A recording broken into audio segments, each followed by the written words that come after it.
quero saudar cada uma na pessoa do professor Jodilton com a mesma saudação de Paulo VI, quando ele então iniciou a continuidade do Concílio Vaticano II, Salvete Fratres em Cristo.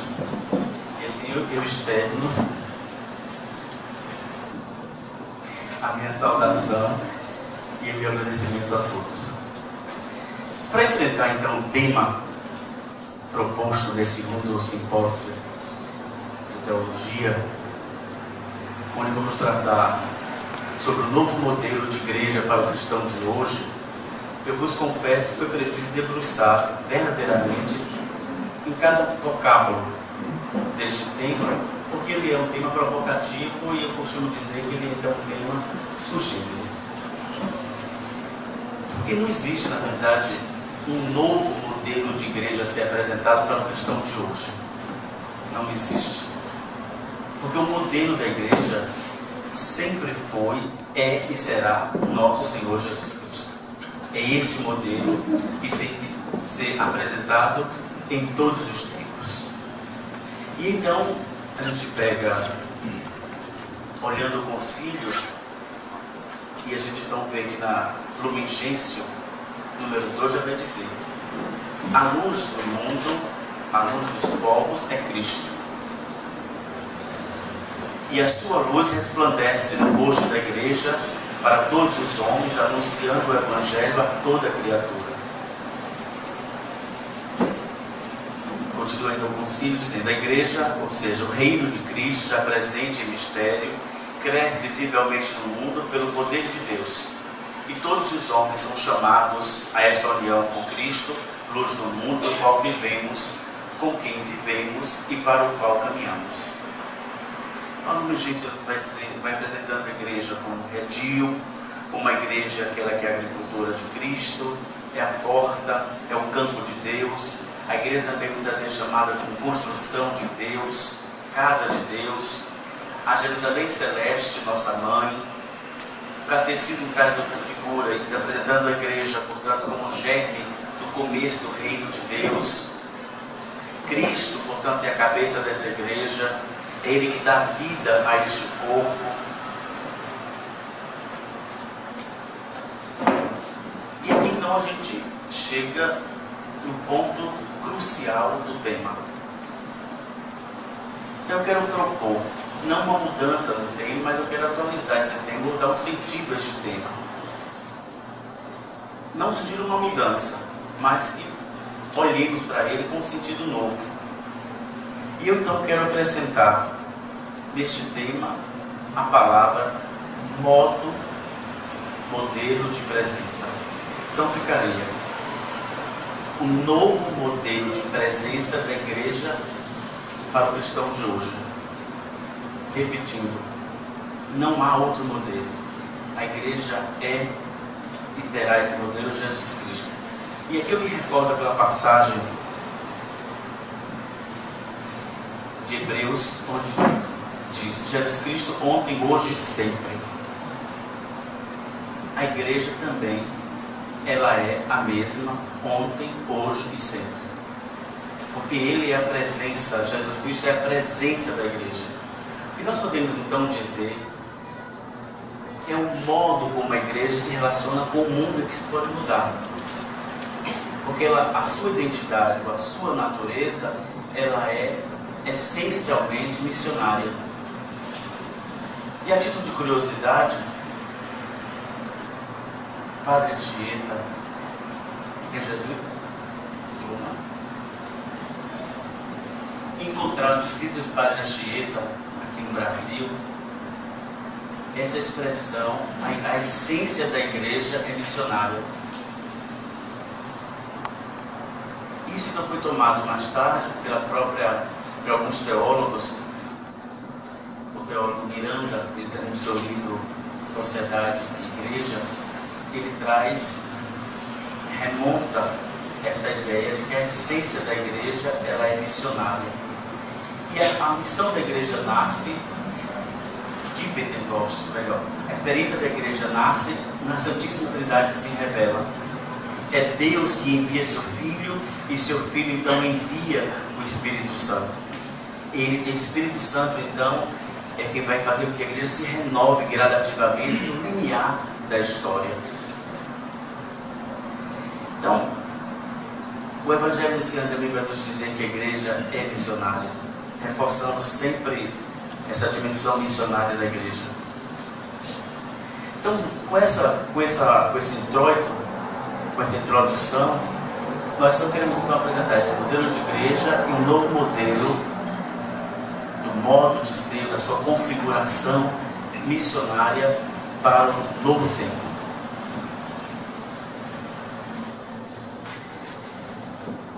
Apresentando então, acrescentando de presença, então repetindo, ficando um novo modelo de presença da igreja para o cristão de hoje. E quem atesta isso, nada melhor do que a própria história. Sempre houve e haverá interpretações e interpelações recíprocas entre igreja e sociedade ao longo dos séculos. De um lado, a sociedade exige da igreja sempre uma faceta nova. E a igreja vai se adequando a uma linguagem própria do seu tempo, se manifestando, mas sem deixar de ser o que ela é, sempre no seu cerne. Verdadeiramente esse rosto resplandece então essa luminosidade de Jesus Cristo.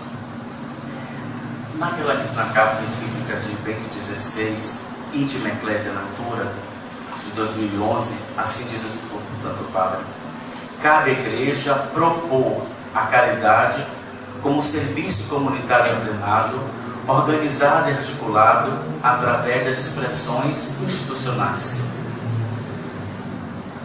Diz ainda, podemos então lembrar que a igreja linear da história não foi uma igreja então primitiva, a igreja das catacumbas, a igreja da patrística, a igreja da escolástica, a igreja romana, europeia, sob o modelo europeu, a igreja com o rosto da América Latina, a igreja do Brasil, a igreja na Bahia e a igreja hoje frente à pós-modernidade. Ela sempre foi a mesma nesse linear da história, sem se perder, sempre fiel ao mandato de Jesus Cristo, ir por todo mundo, anunciar o Santo Evangelho, batizar em nome do Pai, do Filho e do Espírito Santo. Então, este modelo de igrejas vai se perpetuando ao longo da história. O que vai se modificando é exatamente o seu modus operandi de ser missionária. Ela tem que ser missionária dentro de um contexto. Ela vai, o seu agir missionário, que está no rosto da sua essência, é o seu DNA. Isso sim pode ser modificado a partir da resposta, a partir de interpelações do mundo no qual ela está inserida. Mas a igreja traz o seu cerne, repito, ela é sempre esse modelo de Jesus Cristo. Está no seu DNA ser missionária.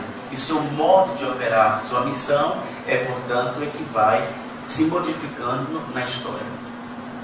Diz ainda a Constituição Gaudium et Spes: é dever da igreja investigar a todo momento os sinais dos tempos, interpretá-los à luz do Evangelho, para que assim possa responder de modo adaptado em cada geração às eternas perguntas dos homens acerca do sentido da vida presente e da futura, e da relação entre ambas. Por isso, é necessário compreender o mundo em que vivemos, as suas esperanças e as suas aspirações e o seu caráter, tantas vezes dramático. Gaudium et Spes, número 4. Assim sendo, eu quero concluir esse primeiro tópico com o discurso de abertura do Papa João Paulo II na Conferência de São Domingo. Providência divina nos convocou para renovarmos interiormente e para distinguir os sinais dos tempos. Na verdade, chamada a nova evangelização e, antes de tudo, uma conversão. De fato, mediante o testemunho da igreja cada vez mais fiel à sua identidade e mais viva em todas as suas manifestações, os homens e os povos poderão continuar a encontrar Jesus Cristo e nele a verdadeira vocação e a sua esperança, o caminho em direção a uma humanidade melhor. Então, isso para sintetizar e dizer que, por mais que o agir da igreja, o modelo de presença, uma nova configuração nessa dimensão missionária de ser, ele é constitutivo, da mesma forma que abarca não só aos povos e culturas não cristãs, mas sobretudo tem que abarcar os cristãos afastados da fé ou marcados pelo veneno do indiferentismo religioso. Assim, então, nós podemos olhar agora sobre a modernidade num contexto de mundo. E eu trago aqui um filósofo chamado Didi Humberman. Ele é francês e ele traz a teoria revolucionária das artes plásticas. Tem um livro editado no Brasil na década de 80. E ele diz assim: o que vemos só vale, só vive em nosso olhar, em nossos olhos, pelo que nos olha. Iniciando então esse tópico com essa frase desse filósofo sobre olhar, para dizer, é no exercício do olhar que se situa o mundo. O olhar, mais do que simplesmente ver, o homem, sobretudo o homem da pós-modernidade, que está intimamente ligado ao mundo dos sentidos. E a visão é o que dita, portanto, é o que faz com que este homem pós-moderno, atrelado ao mundo dos sentidos, possa conhecer a realidade e dela construir verdades. Então, nesse sentido é preciso, então, primeiro olhar, depois decidir se fecha ou não os olhos, para que rumo, que direção tomar.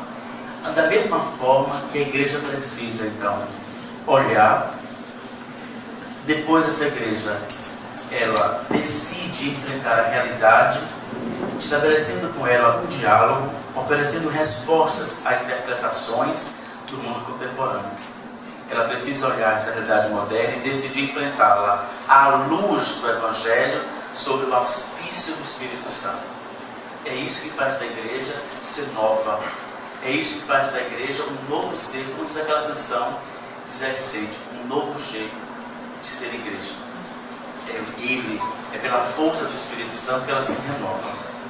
Então, em sintonia com a atual história que estamos inseridos, vivendo, portanto, uma mudança de época, que é muito mais uma época de mudança, onde a velocidade dos fatos e acontecimentos se sucedem e criam em todas as esferas um estado impactante, dando a impressão de uma liquidez, tudo se esvai. E aí então eu trago uma entrevista de Baumann, aquele filósofo, portanto, alemão, uma entrevista pela Isto É, datada em setembro de 2010. Ele então diz assim, se referindo ao momento histórico que vivemos: estamos vivendo, portanto, numa modernidade líquida. Os tempos são líquidos, porque tudo muda tão rapidamente. Nada é feito para durar, para ser sólido. Disso resultariam em outras questões, como a obsessão pelo corpo ideal, o culto às celebridades, a paranoia por segurança, gera estabilidade nos relacionamentos amorosos. O mundo, então, é o mundo das incertezas. Líquidos mudam de forma muito rapidamente, sob a menor pressão. Na verdade, são incapazes de manter a mesma forma por muito tempo. No atual estágio líquido da modernidade, tudo se modifica. Os contatos são online, transformam, portanto, as relações virtuosas em relações virtuais. O amor, então, é líquido. O que conta não é a qualidade do amor, mas a quantidade das experiências. Neste mundo líquido, de muita mutação, os compromissos com a vida também não faz sentido. Ninguém faz um compromisso para 10, 20 anos. Porque o que vale é o agora. Estamos no mundo dos agoras, no mundo do episódio, do momento, do aqui. E isso então gera em nós uma estabilidade, uma perspectiva de futuro. Nesse sentido, então, e aí veio um provérbio, a gente lembra um provérbio em inglês que diz assim: vamos cruzar essa ponte quando chegarmos a ela. Mas se a gente pergunta, chegar quando? Quem garante que vamos chegar e qual ponte iremos atravessar nesse mundo tão líquido que tudo se esvai? Então é neste contexto de fluidez que percebemos que estamos caminhando velozmente e não sabemos para onde vamos, para onde ir. Há uma exacerbada mudança que aponta para novos tempos. Aqueles especialistas, eles se perdem, eles nem sabem se nós estamos vivendo uma pós-modernidade, uma pós-indústria, para outras em uma era pós-cristã. Então nem se tem um conceito fechado do que nós estamos vivendo mediante essa fluidez, mediante essa velocidade dos acontecimentos e dos fatos. Então dá para perceber que estamos vivendo até um tempo de crise. E aqui, segundo aquele teólogo Agenor Brighenti, são sintomas da caducidade da forma de ser, contingentes à precariedade do presente, acenam para a possibilidade de novas sínteses em perspectivas de um futuro. Pois a crise da modernidade é um fato indubitável que atinge a todos e a todas as instituições, inclusive a Igreja Católica. Há mudança em todas as esferas, em grande quantidade e intensidade, que põe em processo de mutação o projeto civilizacional moderno. Notemos então que vivemos uma mudança de época. As grandes transformações do mundo atual ocorrem no campo da consciência e da cosmovisão. A modernidade, então, uma revolução cultural desencadeada pelo humanismo, neoplatonismo, antropocentrismo, hedonismo, racionalismo, otimismo, positivismo, faz com que o homem então encontre um novo lugar no universo, ele mesmo. Então, essa pós-modernidade, essa modernidade, faz com que o homem se ache autossuficiente, dono de si, independente, autônomo, desprovido, portanto, de um diálogo transcendente. E quando há um diálogo transcendente, isso não quer dizer que seja uma transcendência ligada diretamente ao Deus pregado pela igreja, pelo cristianismo. Então chega-se até a constatar que há uma sede de Deus. Nós podemos então dizer que há uma vontade, uma certa saudade de Deus. Adélia Prado vai dizer que a saudade de Deus nós a matamos nos seus poemas, nós a matamos na Eucaristia. Mas infelizmente esse mundo pós-moderno, desprovido de uma certa sabedoria poética, mas atrelado, portanto, ao mundo dos sentidos, ao mundo intelectual, tangível, faz com que então se crie um novo homem que tem uma sede transcendente, mas esse transcendente, portanto, traz umas práticas neopagãs. Os especialistas chegam a dizer que há uma orientalização ocidental. É uma busca, portanto, pelo transcendente, que não quer dizer que seja uma marca, uma sede, uma busca, uma saudade do sagrado em si, do Deus que se revelou na história, do Deus, portanto, que se encarnou, e é o Deus Emmanuel, o Deus conosco. Mas são práticas muito mais pagãs do que uma própria prática, portanto, religiosa. E então isso gera uma mudança de mentalidade que faz com que no campo da filosofia se saia de uma dimensão, que se pense de modo teológico, ou teocêntrico, e passa agora para uma mentalidade antropocêntrica. O resultado disso tudo, nós vamos encontrando então uma sociedade secularizada, uma sociedade indiferente à religião. O homem não precisa de uma mediação do divino para as suas experiências. O homem que então vai perdendo a capacidade de se projetar para o futuro. Mas a vida para este homem, ela é simplesmente medida pelo Cronos e não mais pelo Kairos, que é o tempo de Deus, a eternidade. Então vai se tornando então uma sociedade que poderia se dizer de uma Revolução Francesa que pregava a igualdade, fraternidade e liberdade. A gente tem agora uma liberdade sem fraternidade e sem igualdade, onde o homem então é o centro de si mesmo e ele só se basta. Então é nesse contexto que o mundo então vai se consolidando sem experiência religiosa. O religioso passou para a esfera individual e privada. Não se precisa de mediação para comunicar-se com o transcendente.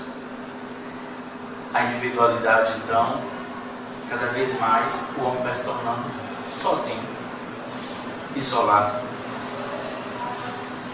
E assim, nesse contexto de mundo cravado pela crise civilizacional da modernidade, que nós estamos inseridos, elas provocam algumas implicações que geram então uma cultura do medo, da insegurança, do descartável, do relativo, da descrença, da desconfiança, desafiando, portanto, a todos os entes darem respostas novas às novas indagações.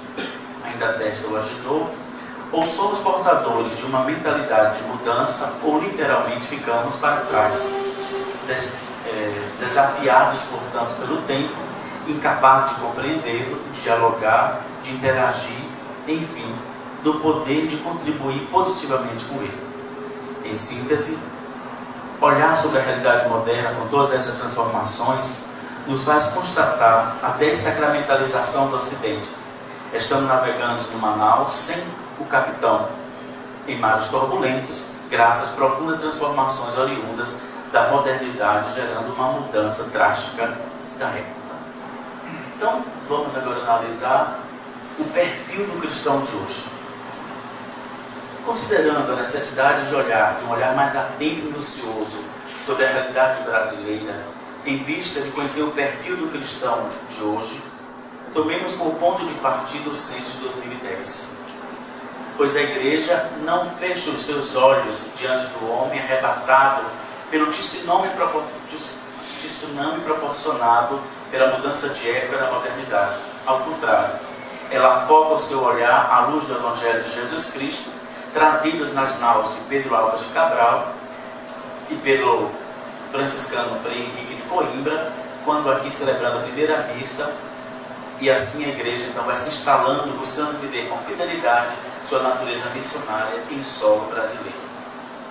Nessa perspectiva, a CNBB, a Conferência Nacional dos Bispos do Brasil, na manhã do dia 25 de setembro de 2012, os bispos se compõem, portanto, do Conselho Episcopal Pastoral Concerto, reunidos em Brasília, se debruçam para um olhar mais acurado acerca dos resultados dos dados do IBGE do censo de 2010.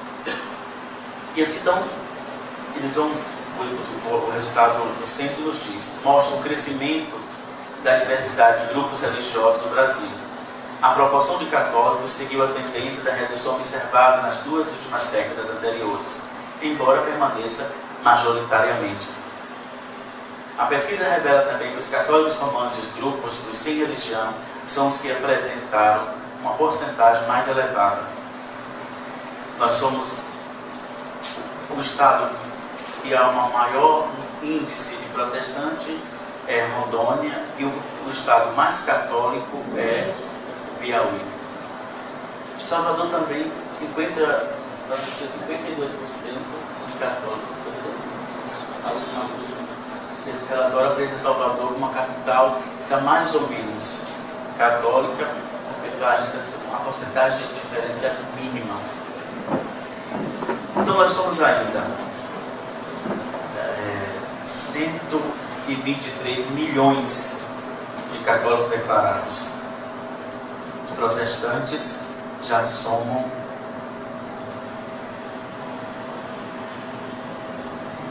42 milhões. E aqueles que não têm religião,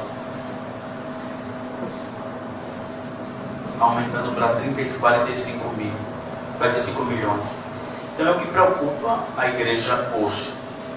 Algumas causas prováveis apontadas pelo próprio censo: a mudança dos padrões de composição da família brasileira, o crescimento do número de pessoas vivendo só, a diminuição dos filhos, a individualização extrema dos comportamentos, envelhecimento da população, mentalidade aversa a qualquer forma de instituição, inclusive católica, perda das tradições culturais, pouca visibilidade da Igreja Católica nas periferias.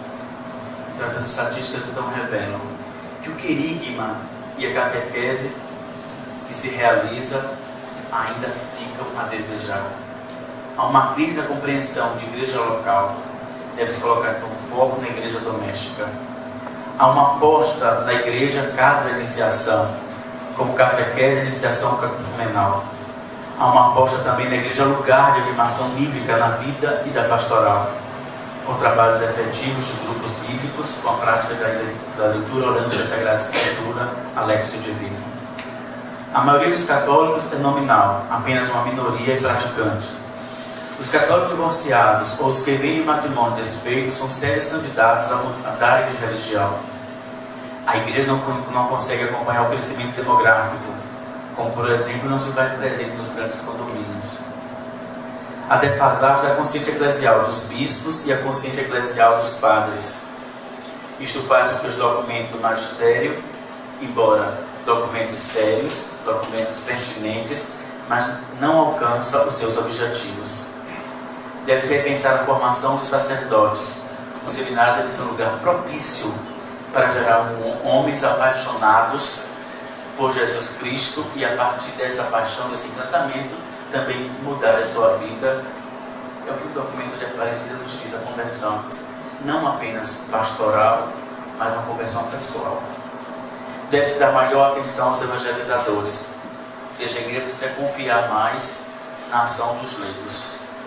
A questão mais delicada, segundo a pesquisa do censo de 2010, se dá exatamente dos novos tipos de igreja e de grupos que vão surgindo. Então haveria necessidade de um diálogo ecumênico, mas de alto nível com o Estado brasileiro, para criar, portanto, diretrizes para nova criação de igrejas que vão surgir. Então eu trago aqui alguns depoimentos dos cleros, de alguns bispos e padres. O Dom Joaquim Moll, que é bispo auxiliar do Belo Horizonte, diz assim: é preciso considerar os resultados das pesquisas na elaboração dos planos de pastoral de nossas dioceses. É preciso pensar uma estrutura mais simples para nossas comunidades. Dom Carlos Petrini, bispo próximo de nós, ali de Camaçari, ele diz: a porcentagem dos não praticantes brasileiros que se declaram católicos se torna disponível para a oferta de outras igrejas que têm, por exemplo, o trabalho de visitar as pessoas de casa em casa e a disposição de ler a Sagrada Escritura. Dom Jacinto, bispo de Pelotas, ele diz: os números mostram que a nossa catequese ainda é insuficiente. Dom Cláudio Nunes: é preciso levar a sério as pesquisas. É importante considerar o modo como se acolhe para os sacramentos, é preciso partir da fé do povo e não colocar em dúvida a fé que as pessoas manifestam, ainda que não se tenha uma exposição teologicamente elaborada. Não reflita na nossa pastoral, considerando também o aprofundamento da realidade local. Formar cristãos de verdade é o grande desafio da igreja hoje.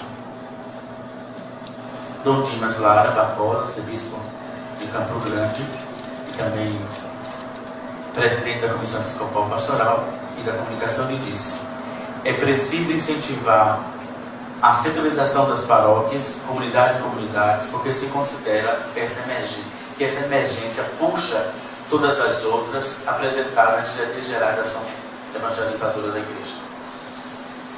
Dom Cardeal Rodrigo Scheller, arcebispo de São Paulo, ele diz: essa mudança religiosa não deixa de nos questionar. E como arcebispo da Igreja, é preciso expressar minha dor e preocupação em torno do católico que abandona a sua fé e me pergunto sobre os motivos que estão na base da sua escolha. Evidentemente, partindo do pressuposto de que a liberdade religiosa e de consciência das pessoas deve ser respeitada. Dom Valmor, que foi bispo auxiliar nosso e arcebispo de Belo Horizonte, dentro dessa minha pesquisa, é o único que tem a coragem e a ousadia de dizer: deve-se considerar, ponderar o que o censo diz, mas esse censo não deve ser trazido nem tratado com tanta fidelidade, porque ele apresenta um contraponto que é também a pesquisa apresentada pelos SEDES. Ele então vai dizer: por que ele não se fala que a igreja cresceu em número de vocações, que a igreja cresceu em número de ordenações sacerdotais, a igreja também tem crescido em número de paróquias e de dioceses? Claro que esse censo aponta para uma realidade que tem que ser vista pela igreja, mas não deve ser 100% considerada a fogo e a ferro. O padre Thierry, que é presidente do Instituto Brasileiro de Desenvolvimento, é um organismo anexo à CNBB, ele diz que é preciso ainda considerar que cresceu também o número dos que se declaram sem religião. E é isso que deve ser o foco da igreja. Não se preocupar se o número de protestantes cresceu, se o número cresceu ou não de protestantes, mas deve enfatizar, e o foco deve ser esse: os não cristãos, ou homens que se declaram aversos ou alheios à religião. Esse deve ser o foco, é nesse ponto que ele deve centrar a sua direção, a sua nova evangelização, neles e de modo tão interno. Então, nesse ponto, ou a partir desse ponto aqui, dessa análise, a gente passa para o quinto, quer dizer então que a igreja é filha de seu tempo, trazendo uma expressão do cardeal Dom Lucas Moreira Neves, uma homilia de Pentecostes aqui na catedral. Eu dizia literalmente assim: a igreja é filha do seu tempo. Então, dizer isso, que a igreja é filha do seu tempo, é dizer exatamente que a igreja ela se apresenta como é, e que sua ação missionária deve ser, portanto, uma missão que fale a linguagem do seu tempo, a linguagem própria para o que está se vivendo. Então a gente traz aqui nesse contexto um pouco do recorte histórico, para tentar encontrar as respostas para esse resultado desse censo. Então, no período colonial, nós sabemos que a evangelização, o tornar católico, estava atrelado ao descobrimento. Cada vez que Portugal, entre aspas, descobria um continente, terras, aquele povo ali era catequizado e se tornava cristão católico. E a gente lembra que no Brasil havia então um casamento entre igreja e monarquia, entre igreja e Portugal, e havia trocas de favores. Essa corte mantinha a igreja e, em troca disso, essa corte estabelecia aqui, levando as riquezas naturais do Brasil para Portugal, e a igreja ficava sem dar uma resposta, porque não podia abrir a boca, porque estava presa a esse casamento, a esse acordo atrelado a Portugal. E a gente lembra desse período, o ponto áureo foi exatamente o padroado. Consequências negativas. A igreja se apoiava na monarquia, que fez com que ela fosse insuficientemente forte para desenvolver sua própria estrutura interna. A ausência de uma pastoral de conquista, de compromisso entre igrejas fiéis. A igreja não tinha o direito de protestar contra o Estado. Tinha-se um catecismo de cunho devocional, trazido pelo catolicismo medieval português. Era uma devoção dos santos, das promessas, da comunicação com os mortos, das procissões, das 10 obrigas. E isso foi enfraquecendo o que a gente está vendo como resultado, esse embate, esse modo anímico da igreja frente a esse mundo moderno. Nós não temos o costume de ir às casas e convidar para que venha até nós. Ele ficou acostumado a que o povo acorria para participar das celebrações. Esse tempo mudou. E a fragilidade disso a gente encontra então a base desse período colonial. Depois do período da República, a igreja se separa do Estado, mas ela perde as suas regalias. Ela agora tem direito, tem voz de dizer, se manifestar. Mas, como forma negativa desse período, a igreja então implanta no Brasil uma pastoral aos moldes da igreja da Europa, mais voltado para a classe média urbana, enquanto que a maioria da população brasileira na época era rural e não era tão desenvolvida. Então é uma pastoral que não leva em conta o contexto do Brasil.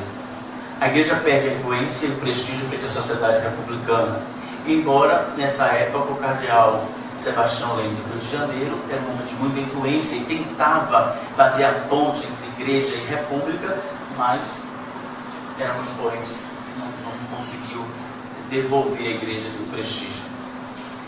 E surge então o período do Estado Novo, com Getúlio Vargas, que proporcionou ao cardeal uma certa obtenção de privilégios, mas não vai adiante. Fala-se até de uma neocristandade.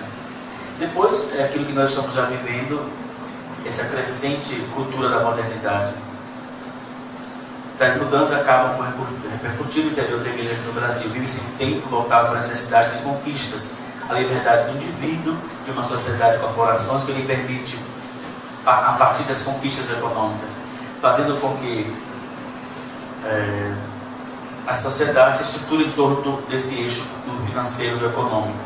Então, todos têm direitos de conquista, de posse, e o que permeia, portanto, não é a palavra dada, mas é o monetário. O que é mais grave, tudo pode se comprar, inclusive a vida. Então é um Estado que vai gerando, portanto, uma desigualdade social, devendo o Estado diminuir esse impacto com uma política social efetiva.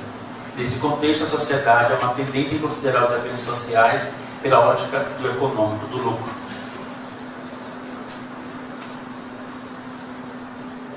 Torna-se desafiadora, portanto, para a liberdade religiosa, o individualismo em oposição à família, da cosmovisão, da opinião, da arte, da orientação política, distribuidora de direitos.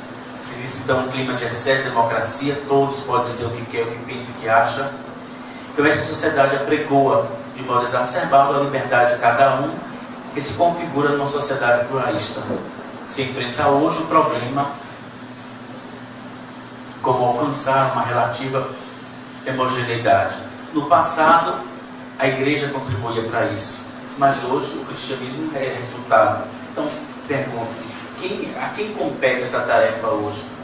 Quem é que vai dar esse cunho diante desse cenário pluralista? Então, a gente apresenta então, que a igreja vem cumprindo a sua missão ao longo do tempo, desde esses 20 séculos de existência. A igreja tem sempre fiel ao mandato de Jesus Cristo de por todo o mundo e fazendo os discípulos de todas as nações.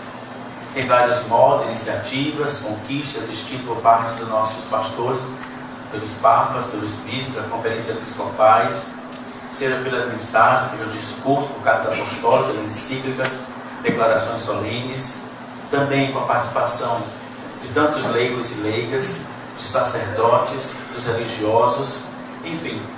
Há também sinais da igreja dessa missão, dessa força missionária ao longo da história.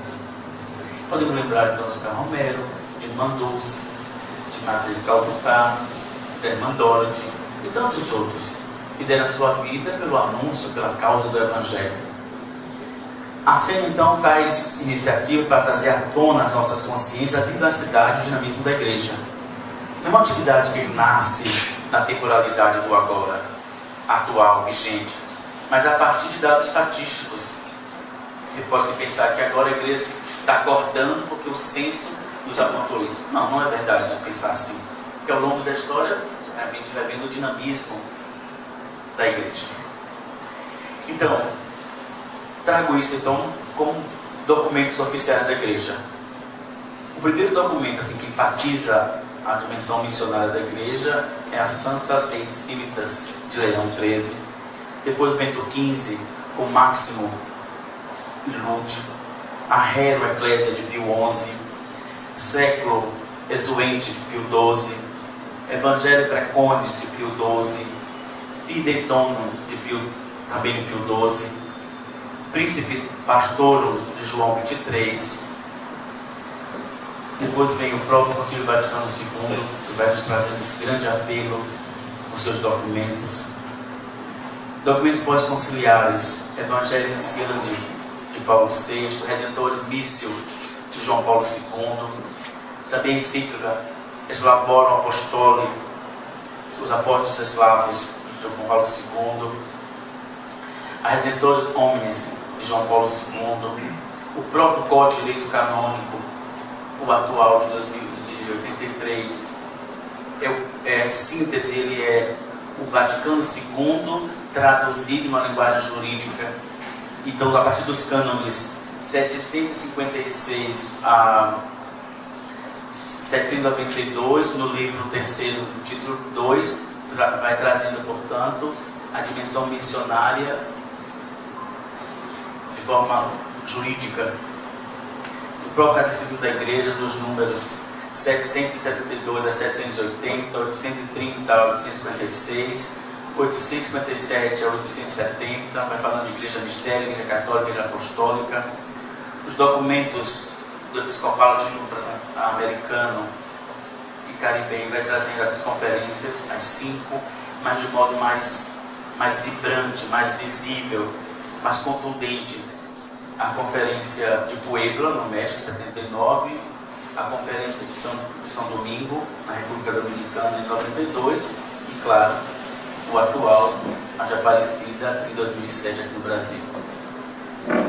Então surgem das iniciativas como Congresso Missionário Latino-Americano, ONAS, Instituição da Congregação para a Evangelização dos Povos, a Cooperação Missionária, nasce no Brasil o projeto Igrejas Irmãs, Santa Teresinha proclamada padroeira das missões, as conferências episcopais para a ação missionária, também trazendo diretórios nacionais, criado o Pontifício com obras missionárias, os Conselhos Missionários Nacionais, com Minas,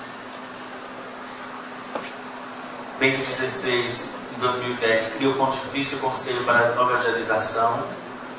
O Sínodo dos Bispos, de 2012, trata dessa temática. No Brasil, então, surge as diretrizes da ação evangelizadora a cada 4 anos, plano subregional da CNBB, plano pastoral diocesano, o Conselho Missionário nas dioceses, Conselho Missionário nas paróquias, plano pastoral paroquial, a missão continental, a infância missionária. Então, essas iniciativas vão mostrando que a igreja permanece viva, atuante, atual, buscando respostas atuais para as indagações atuais. Claro, buscando sempre uma nova configuração eclesial, para que ela continue sendo sempre o que é em essência, em natureza, identidade, mas respondendo os anseios do homem. Então o que interessa é olharmos agora 2 pontos, Porta Fidei e o documento de Aparecida. E aí eu trago uma citação de Santo Agostinho, uma homilia acerca do Evangelho que trata da semente. Então diz assim Santo Agostinho: nós falamos e lançamos a semente, espalhamos a semente, existem aqueles que desprezam, aqueles que reprovam, aqueles que zombam. Se nós temos medo deles, não temos mais nada a fazer, e no dia da ceifa ficaremos sem colheitas. Por isso, vem a semente da terra boa. Santo Agostinho, então, já no século IX, já nos aponta para o ponto crucial e vital para a igreja, a mission Dei. Ao comentar então a palavra do semeador, atividade imprescindível na semeadura da semente do Verbo Jesus Cristo na seara da sociedade, visivelmente, portanto, marcada hoje pela influência da cultura da modernidade.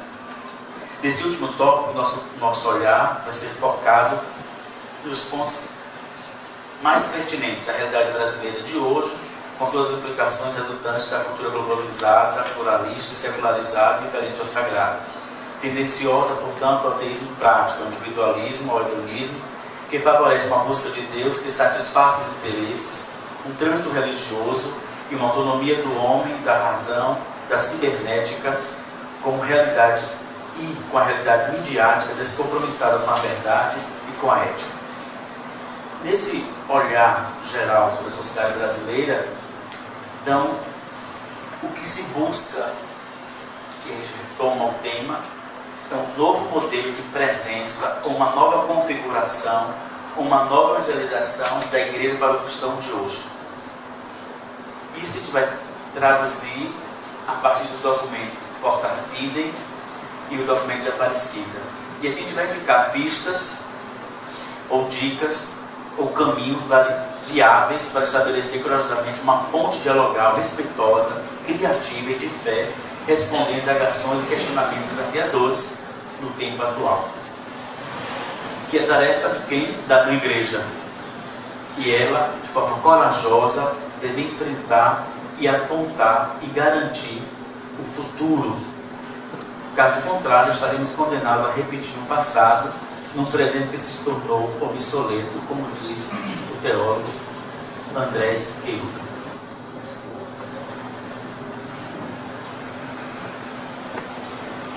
A igreja está no mundo inserida, portanto, no seio dessa crise. Mas ela deve ser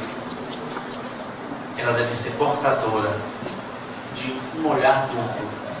Um olhar adentra e adestra. O olhar adentra é perceber, tomando consciência de que ela precisa ter uma pastoralidade renovada, capaz de responder aos anseios de hoje. E adestra a partir de conhecer a realidade que ela está inserida. Então ela precisa, então, apresentar, a exemplo de Cristo servidor, trazer a cura das mazelas do homem moderno. Ela precisa ser portadora de um Cristo libertador. Conhecereis a verdade vos libertará. Ela tem que apresentar a este mundo moderno Cristo luz. Eu sou a luz do mundo, quem me segue não andará nas trevas, será a luz da vida. Que seja capaz de trazer verdadeiramente à luz as consciências atreladas à pura racionalidade. Ela tem que ser capaz de apresentar um Cristo redivivo. Eu sou a ressurreição e a vida.